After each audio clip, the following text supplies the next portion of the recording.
Le jeu vidéo Atlantis nous entraîne en 1997 dans une réalité alternative et mythologique.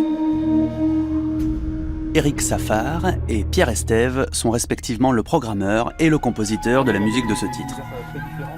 Avec Eric et Pierre, expérience planante garantie. Voici les darons du jeu vidéo. Ils ont fondé une industrie nouvelle. Ils ont appelé maman leur console Sega et se sont embrouillés avec leurs potes pour des histoires de Lara Croft.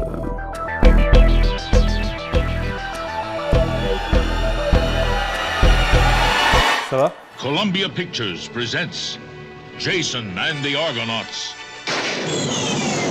The mightiest band of warriors the world has ever known. Turn back, Jason! We're trapped!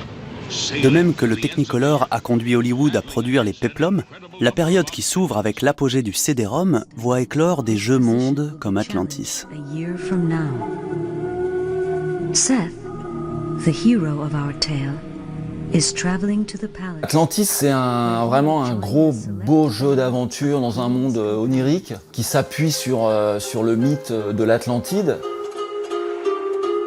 Les créateurs maîtrisent désormais l'image de synthèse, qui permet de produire des univers virtuels de plus en plus saisissants et toujours plus étendus.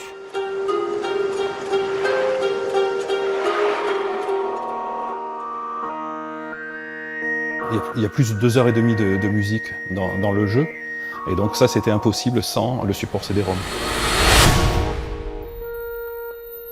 Atlantis est un voyage initiatique qui sollicite tous les sens du joueur. La bande-son accompagne ce mouvement. Les compositeurs échappent aux contraintes de la musique binaire. Pierre Estève en profite alors pour se permettre toutes sortes d'expérimentations. J'ai par exemple utilisé des instruments qui pouvaient venir d'Irlande, qui pouvaient venir de Chine, qui pouvaient venir d'Océanie par exemple. Et j'ai réinventé un langage musical d'une fausse antiquité musicale. Il ne se passe pas une semaine sans que je reçoive des appels de gens qui me demandent « Mais comment tu as fait pour faire cette musique-là? Quel est l'instrument utilisé dans telle partie du jeu ?» C'est pensé un peu comme un opéra, avec des musiques qui correspondent à des personnages, qui correspondent à des situations, qui correspondent même à des valeurs. Par exemple, dans Atlantis, on a un univers très masculin qui se confronte à un univers féminin. Et la musique souligne beaucoup ces éléments-là.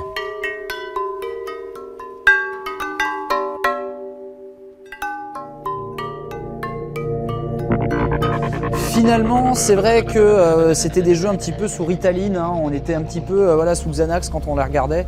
Mais ça détendait, mine de rien. C'était des jeux de darons déjà à l'époque. C'était déjà des jeux pour les vieux que moi j'avais catalogués entre deux parties de Doom. C'est vrai que quand mes potes mettaient Atlantis, moi, il fallait que je mange des bonbons pour rester éveillé.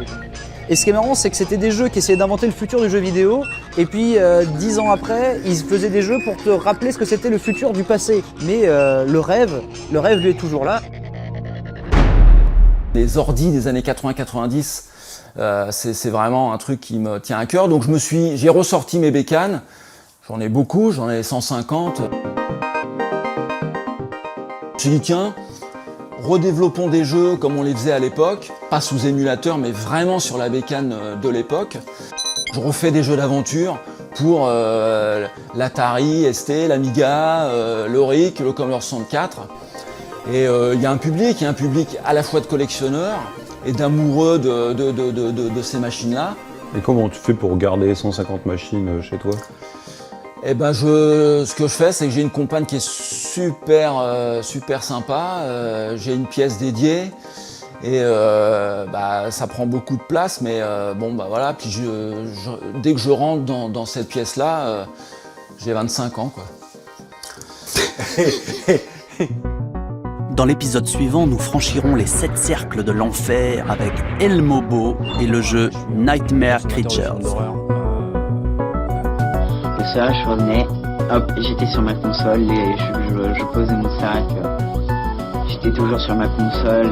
Il y a des soirs où je mangeais pas.